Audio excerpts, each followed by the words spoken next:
छत्तीसगढ़ के एक छोटे से कस्बे में स्थित एक रेलवे स्टेशन का नाम था देवपुरी रेलवे स्टेशन।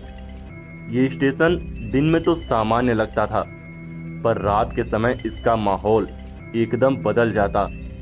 लोग कहते थे कि इस स्टेशन पर कुछ अजीब और भयानक घटनाएं घटती हैं। कोई भी रात के वक्त यहाँ रुकने की हिम्मत नहीं करता था। तो चलिए देखते हैं आज की ये डरावनी कहानी। उससे पहले अगर आप हमारे चैनल पर नए हैं तो हमारे चैनल को सब्सक्राइब जरूर कर लें और इस वीडियो को लाइक और शेयर कर दें, क्योंकि ऐसी भूतिया कहानी हम आपके लिए लाते रहते हैं। तो चलिए शुरू करते हैं आज की ये डरावनी कहानी। कई साल पहले इस स्टेशन पर एक दर्दनाक हादसा हुआ था। एक ट्रेन पटरी से नीचे उतर गई थी, जिसमें दर्जनों यात्रियों की जान चली गई थी। तब से इस स्टेशन को भूतिया मान लिया गया था और स्थानीय लोग इसे शापित स्टेशन कहने लगे।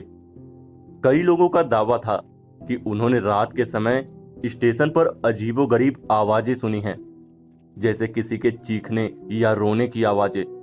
कुछ ने तो यहां तक कहा था कि उन्होंने ट्रेन के पटरी पर बिना सिर के आदमी को चलते देखा है।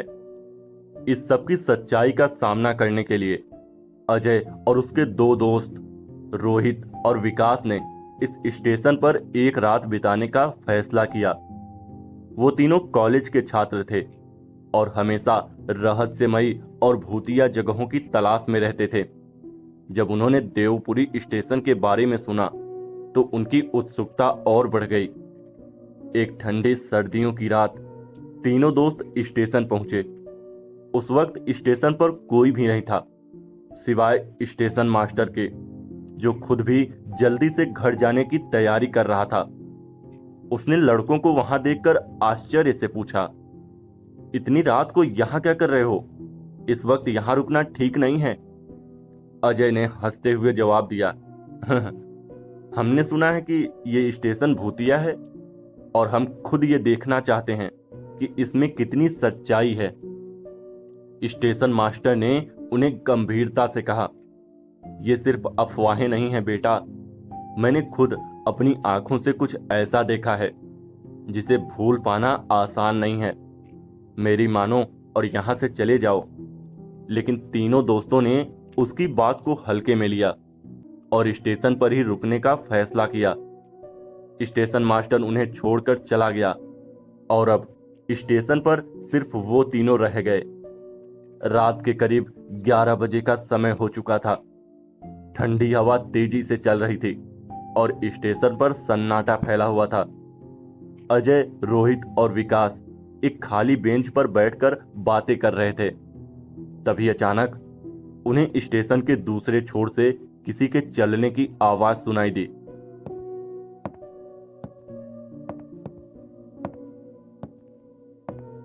तीनों ने एक दूसरे की ओर देखा और फिर धीरे धीरे उस दिशा में बढ़ने लगे जहां से आवाज आ रही थी। जैसे ही वो प्लेटफॉर्म के उस हिस्से के पास पहुंचे, उन्हें कुछ भी दिखाई नहीं दिया, लेकिन हवा में एक अजीब सी सिहरन थी।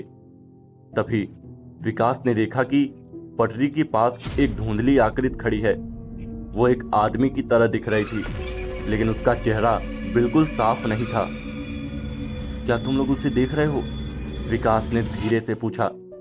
अजय और रोहित ने भी उस ओर देखा, लेकिन जैसे ही वो आगे बढ़े, वो आकृति धीरे धीरे गायब हो गई। ये क्या था? अजय ने घबराते हुए कहा, मैं नहीं जानता, लेकिन मुझे अब यहाँ अच्छा नहीं लग रहा। रोहित ने कांपते हुए कहा। वो तीनों अब वापस बेंच की ओर लौटने लगे। स्टेशन का माहौल और भी डरावना हो चुका था। सन्नाटा इतना गहरा था कि उनकी सांसों की आवाज भी साफ सुनाई दे रही थी। अचानक प्लेटफॉर्म की लाइट्स एक एक करके बुझने लगी और चारों ओर घना अंधकार छा गया। अब वो पूरी तरह से डर चुके थे। अजय ने कहा, यहां से निकलना चाहिए, कुछ तो गड़बड़ है। लेकिन जैसे ही वो स्टेशन से बाहर जाने के लिए कदम बढ़ाने लगे, उन्हें ट्रेन की सीटी सुनाई दी। ये बहुत अजीब था, क्योंकि रात के इस वक्त यहाँ कोई ट्रेन नहीं आती थी। वो रुक गए और देखा कि पटरी पर एक पुरानी ट्रेन धीरे धीरे उनकी ओर आ रही है। ट्रेन की खिड़कियों से धुंधली रोशनी आ रही थी और उसमें बैठे यात्री बिल्कुल स्थिर बैठे थे, मानो कोई मूर्ति हो। ये ट्रेन सच में है, रोहित ने घबराते हुए कहा। ये ट्रेन भूतिया है, अजय ने चिल्लाते हुए कहा। ये वही ट्रेन है जो हादसे में पटरियों से उतर गई थी, हमें यहाँ से भागना होगा। लेकिन अब वो जिस भी दिशा में भागने की कोशिश करते, ट्रेन उनके सामने आ जाती। ऐसा लग रहा था कि वो किसी अजीबोगरीब जाल में फंस गए हैं। उनके चारों ओर अजीब सी आवाजें गूंजने लगी, किसी के रोने, चीखने और मदद के लिए पुकारने की आवाजें। विकास अब पूरी तरह से घबरा गया था। यहाँ कुछ गलत है, हमें मरना नहीं है, हमें बाहर निकलना है, वो चिल्लाने लगा। अचानक ट्रेन की खिड़कियों से एक साया बाहर निकला। ये वही धुंधली आकृति थी जिसे उन्होंने पहले देखा था।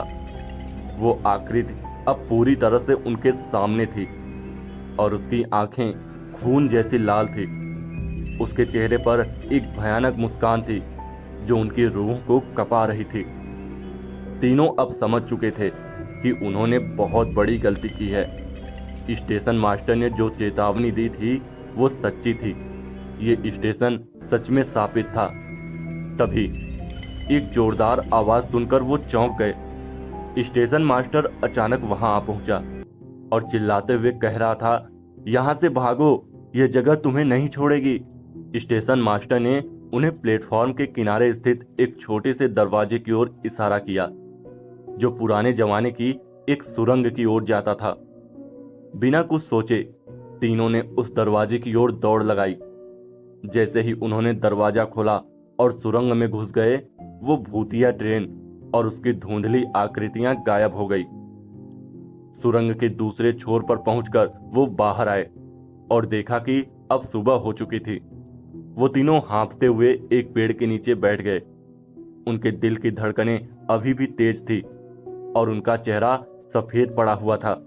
स्टेशन मास्टर भी उनके साथ बाहर आया और उन्हें समझाते हुए कहा, मैंने तुमसे कहा था कि स्टेशन शापित है, यहाँ मरे हुए लोग अब भी भटकते हैं, तुम्हें यहाँ कभी नहीं आना चाहिए था। अजय, रोहित और विकास अब पूरी तरह से समझ चुके थे कि उन्होंने किस भयानक जगह पर कदम रखा था। उन्होंने स्टेशन मास्टर को धन्यवाद कहा और कसम खाई कि वो अब कभी भी ऐसी जगहों पर नहीं जाएंगे। देवपुरी रेलवे स्टेशन अब भी वहीं खड़ा था, अपने शापित इतिहास और भूतिया घटनाओं के साथ।